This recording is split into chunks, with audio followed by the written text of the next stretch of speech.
वो एक दफ़ा मेरी एक रिश्तेदार थी, कज़न थी, उन्होंने कहा कि जी शादी होने वाली है, बस लड़का नहीं मिला।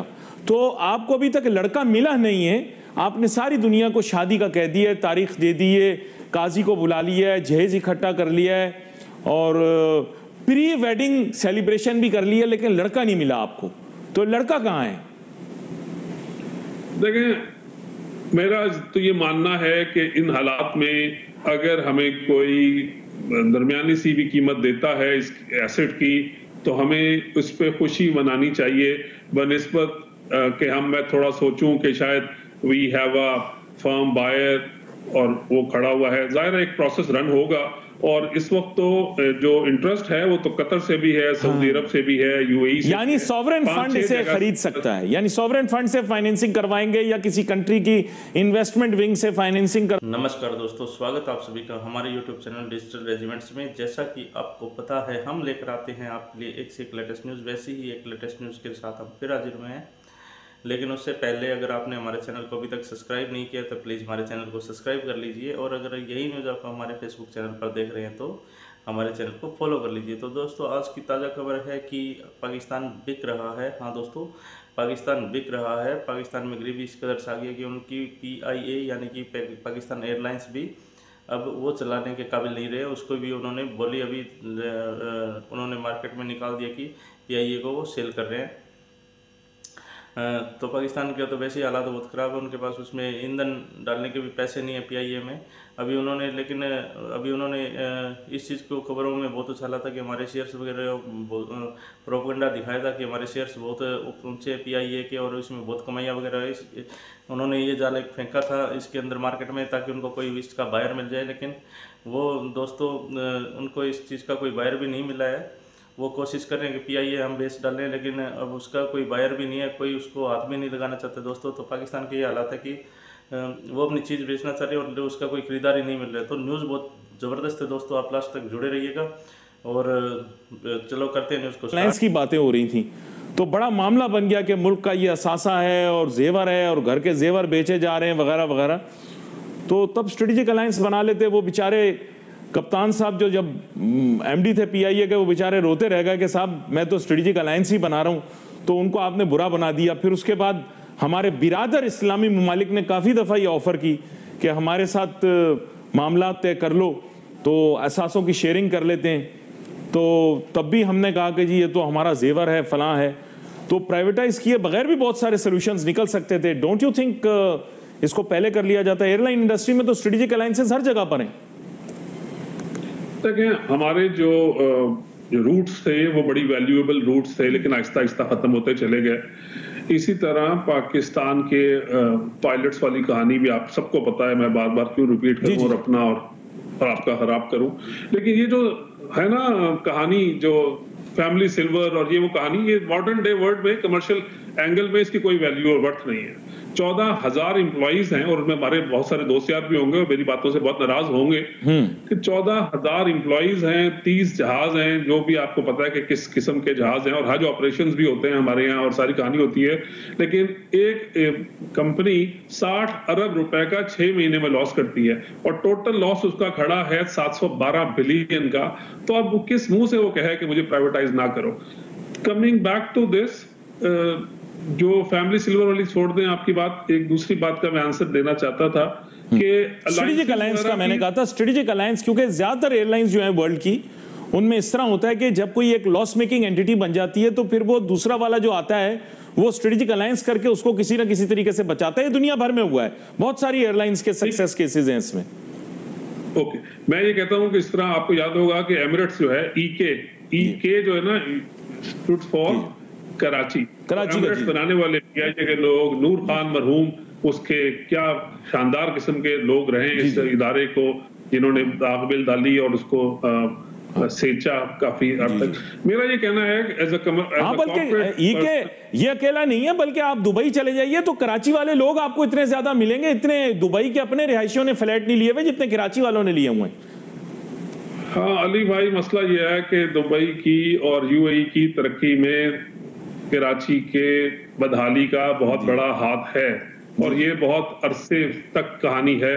आज बड़े दिनों बाद आपने दोबारा ये दुखती रग छेड़ दी।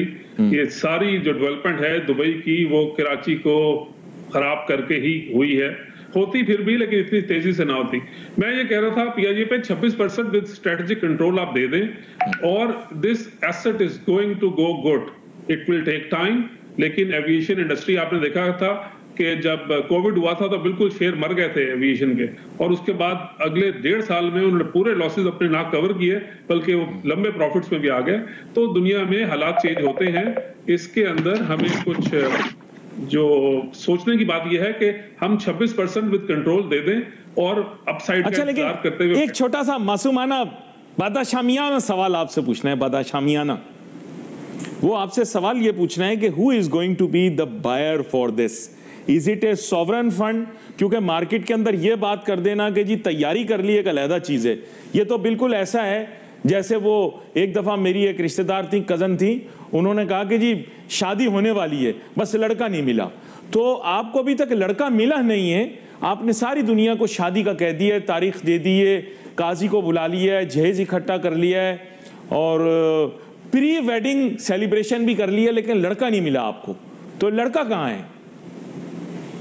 देखें, मेरा तो ये मानना है कि इन हालात में अगर हमें कोई दरमियानी सी भी कीमत देता है इस एसेट की, तो हमें उस पर खुशी मनानी चाहिए बनिस्बत कि मैं थोड़ा सोचूं कि शायद we have a firm buyer और वो खड़ा हुआ है। जाहिर है एक प्रोसेस रन होगा, और इस वक्त तो जो इंटरेस्ट है वो तो कतर से भी है, सऊदी अरब से भी है, यूएई से। यानी सॉवरेन फंड इसे खरीद सकता है, यानी सॉवरेन फंड से फाइनेंसिंग करवाएंगे या किसी कंट्री की इन्वेस्टमेंट विंग से फाइनेंसिंग करवाएंगे, ऐसा ही होगा।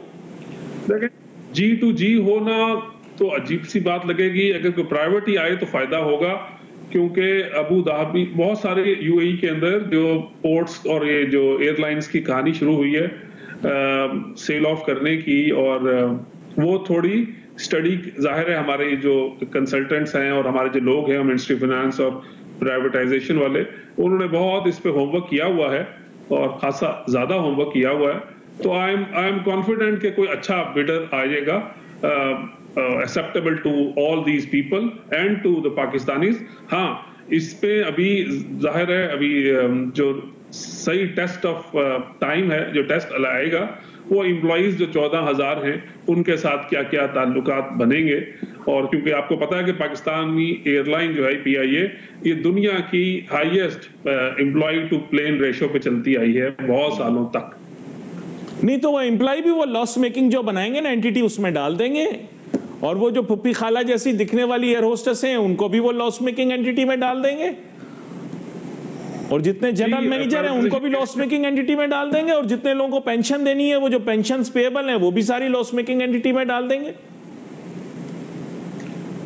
अच्छा, अगर एविएशन और उसके एसेट्स हम दे देंगे किसी को, और जो सिर्फ लॉस पार्क करने वाली चीजें हैं उसमें एयर होस्टेस और ये साहिबान क्या करेंगे?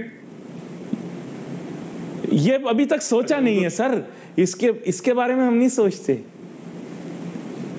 सर हम कल के बारे में सोचते ही नहीं, इसी वजह से तो बहुत सारे गैर मुस्लिम लोग इस्लाम कबूल कर लेते हैं हमारे हालात को देख के। हम कल का सोचते ही नहीं। उसमें अली भाई हुस्ने जन रखना चाहिए, कोई काम करे नहीं। आप फाइनेंस के आदमी हैं, मुझे सच सच बताइए, क्या क्या आप लॉस मेकिंग जो आप एंटिटी बना रहे हैं उसमें क्या क्या पार्क करेंगे? आप माशाल्लाह बहुत सारे मैंने देखा है इश्यूज के एडवाइजर भी होते हैं, कहीं कहीं उसके जो है वो में लीड में भी होते हैं। तो आप मुझे सच बताएं कि उस लॉस मेकिंग एंटिटी के अंदर क्या क्या आप डाल सकते हैं कानूनी तौर पर? सबसे पहला इंपॉर्टेंट सवाल, अच्छा मैं समझ रहा था जनरल बातें करनी है, आप तो पीआईए पे लेके बैठ गए। पॉइंट ये है कि हमने ब्लीडिंग रोकनी है, बजट का डेफिसिट, मेरा और आपका और हमारे पाकिस्तानियों का अच्छा कमाया हुआ पैसे का टैक्सेबल मनी को हम ब्लीड नहीं करने देना चाहते। और अगर यहाँ से स्टार्ट ले रहे हैं, PIA will not be the only asset, toxic acid बहुत सारे हैं हमारे। आज स्टील मिल की बात नहीं, देखिए मैं जिससे पूछ रहा हूँ स्टॉक मार्केट क्यों बढ़ रही है, वो कह रहा पीआईए। अच्छा, मैं उससे बोल रहा हूँ लाहौर कह रहा नहीं, लाहौर नहीं, लाहौर में क्या है?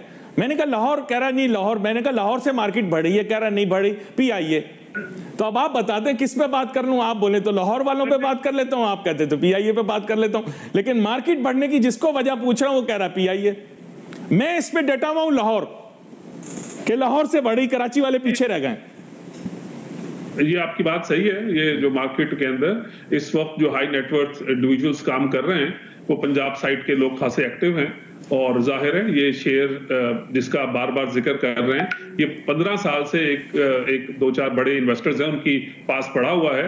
तो 6 साल या समझें कि 10 साल बाद किसी की बारी आ रही है, और अगर वो he is relying on the good news that is coming for this script, obviously उसका हक है, वो इसको जब बेचना चाहे, जब खरीदना चाहे, और जो लोग इस पे आना चाहें। अरे ये तो आपने बड़ी जबरदस्त बात की है कि लाहौर के जो इन्वेस्टर्स हैं वो फंडामेंटल्स और टेक्निकल्स के ऊपर इन्वेस्ट करते हैं। उनके जो एनालिस्ट्स हैं और उनकी जो ये क्या बोलते हैं अपना एनालिसिस है हमारे फाइनेंशियल स्टेटमेंट्स की, इसकी बुनियाद के ऊपर उनकी आज तक इन्वेस्टमेंट रही है, और वो हमेशा ठोस यानी इंट्रिंसिक वैल्यू के ऊपर बिलीव करते हैं, और इसी वजह से वो कामयाब।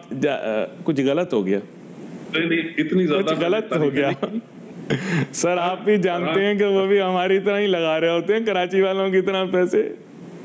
नहीं, मैं खुदा ना खास्ता लाहौर कराची के चक्कर में नहीं पड़ रहा। मैं तो सिर्फ ये कह रहा हूँ कि बाज H&Ws आपको भी पता है और उसके शेयर होल्डर्स लिस्ट पे भी है, क्योंकि उन लोगों ने इस शेयर के साथ 10-12 साल गुजारे हैं।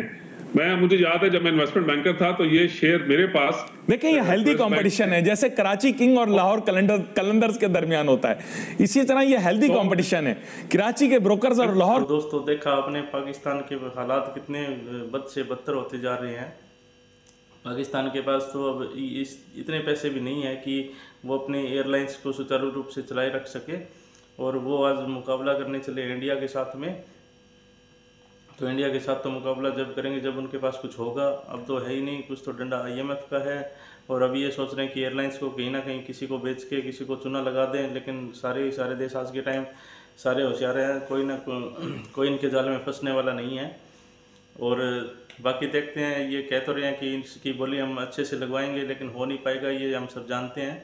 और दोस्तों आपको न्यूज़ कैसी लगी है हमें कमेंट करके आप ज़रूर बताइएगा, और जल्दी मिलते हैं दोस्तों एक नई न्यूज़ के साथ। तब तक के लिए जय हिंद, जय भारत, वंदे मातरम।